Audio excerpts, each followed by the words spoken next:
Good morning students. हम reconstitution of firm ये वाला चैप्टर कर रहे हैं। इसके मीनिंग के बारे में पढ़ा था और कौन सी ऐसी सिचुएशन है जिसमें रिकॉन्स्टिट्यूशन जो है वो फर्म का होता है, तो वो 5 सिचुएशन आपको बताई थी इसके मीनिंग के साथ। आज हम इसकी एडजस्टमेंट पढ़ेंगे कि जब फर्म का रिकॉन्स्टिट्यूशन होता है तो कौन कौन सी एडजस्टमेंट जो है वो हमें करनी पड़ती हैं। तो 6 प्रकार की या 6 टाइप ऑफ एडजस्टमेंट जो है इस टाइम पे हमें करनी पड़ती हैं। पहली है calculation of new profit sharing ratio, नए लाभ विभाजन अनुपात की गणना करना। Second, calculation of sacrificing ratio और गेनिंग रेशो, त्याग अनुपात या लाभ प्राप्ति अनुपात की गणना करना। थर्ड है valuation of goodwill and its accounting treatment, ख्याति का मूल्यांकन एवं इसका लेखांकन करना। फोर्थ है adjustment of reserve and accumulated profits, संचयों एवं अविभाजित लाभों का समायोजन करना। फिफ्थ है adjustment of revaluation of assets and liabilities, संपत्तियों और दायित्वों का पुनर्मूल्यांकन का समायोजन करना। और लास्ट है adjustment of partners capital account, साझेदारों के पूंजी खातों का समायोजन करना। तो जब किसी फर्म का रिकॉन्स्टिट्यूशन होता है तो ये 6 प्रकार के एडजस्टमेंट करने पड़ते हैं। अगर आपको रिकॉन्स्टिट्यूशन नहीं याद रहा है तो एक बार फिर बता दूं, रिकॉन्स्टिट्यूशन ऑफ फर्म का मतलब है कि जब पार्टनरशिप डीड में किसी प्रकार का कोई चेंज होता है तो पुराना जो पार्टनरशिप डीड है वो ख़त्म हो जाता है और उसके स्थान पर जो है वो नया पार्टनरशिप डीड बनाया जाता है, तो उसे ही रिकॉन्स्टिट्यूशन ऑफ फर्म कहते हैं। तो ये 6 प्रकार के एडजस्टमेंट जो है वो तब करनी पड़ती हैं। अब इनमें से इनको हम 1 बाय 1 सभी को पढ़ेंगे डिटेल में, लेकिन पहले हम 2 एडजस्टमेंट के बारे में पढ़ेंगे। तो पहली एडजस्टमेंट है change in profit sharing ratio among existing partners, वर्तमान साझेदारों के लाभ विभाजन अनुपात में परिवर्तन। इसका अर्थ ये हुआ कि कई बार साझेदार अपने लाभ विभाजन अनुपात में परिवर्तन का निर्णय लेते हैं। ये परिवर्तन उनकी पूंजी राशियों में परिवर्तन के कारण, पूंजी राशियों में यानी कि कैपिटल अमाउंट में जब चेंज होता है तब होता है, या किसी साझेदार के अधिक कार्य करने के कारण हो सकता है। इस लाभ विभाजन अनुपात में परिवर्तन के कारण किसी साझेदार के हिस्से में क्या हो जाती है, वृद्धि होती है और किसी के हिस्से में कमी होती है। नए लाभ विभाजन अनुपात के कारण जिस साझेदार के हिस्से में वृद्धि होगी वे ख्याति के रूप में भुगतान करके उस साझेदार की क्षतिपूर्ति करेगा जिसके हिस्से में कमी होगी।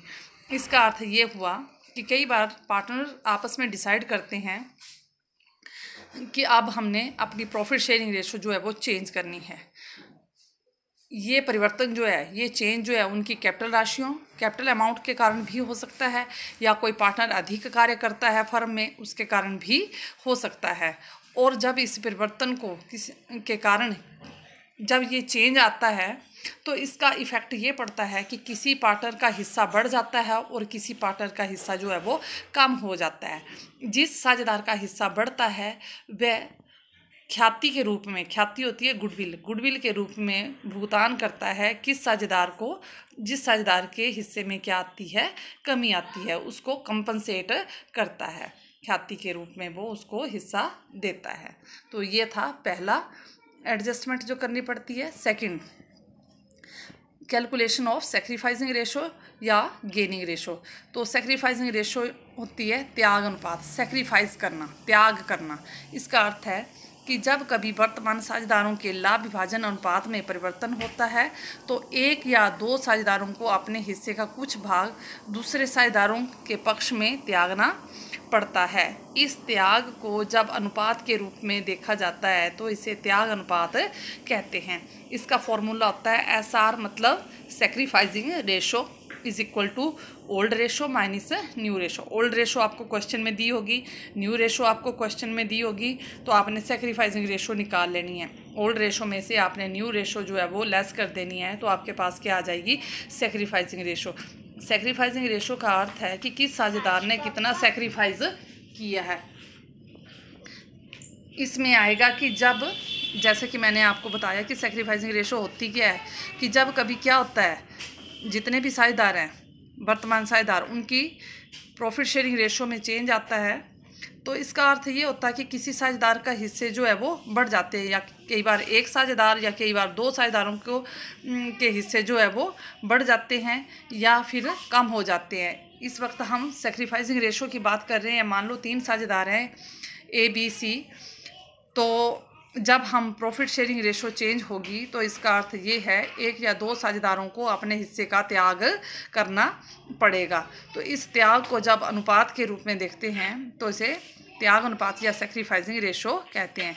यानी कि जो पार्टनर अपने हिस्से का त्याग करेगा किसी दूसरे के लिए तो उसे हम सेक्रीफाइसिंग रेशो कहते हैं, और इसका फॉर्मूला होता है old ratio minus new ratio. अब इसका ऑपोजिट हुआ गेनिंग रेशो। गेनिंग रेशो होता है लाभ प्राप्ति अनुपात, जो हिस्सा प्राप्त करेगा, जिसका हिस्सा बढ़ जाएगा। जब कभी वर्तमान साझेदारों के लाभ विभाजन अनुपात में